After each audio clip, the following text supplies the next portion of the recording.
Okay, today I'm going to be showing you guys how to diagnose and do repairs on Alesis Command and DM10 electronic drum kit with mesh heads. A lot of times you'll start to notice a lack in response or complete failure of your drum trigger, but luckily it's pretty easy to fix yourself.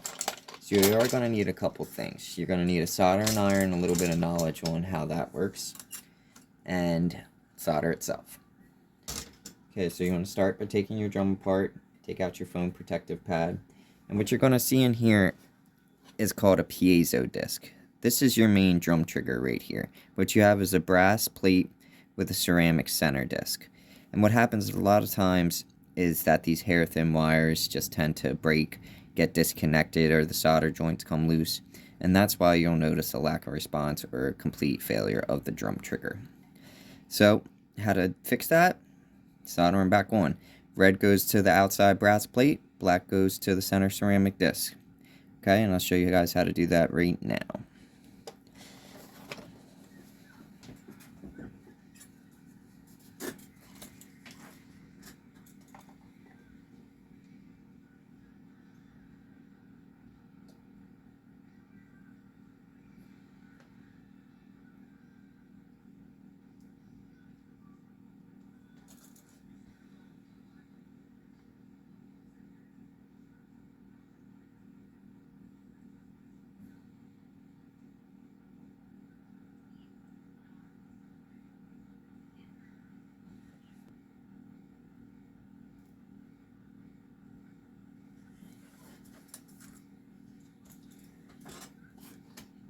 Okay guys, so once you get it soldered back on, what you're going to want to do is plug in your drum and test the trigger to make sure it's actually working now.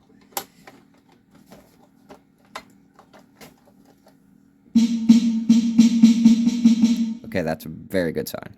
So, that means the drum is now repaired, ready to get put back together and get you start playing again.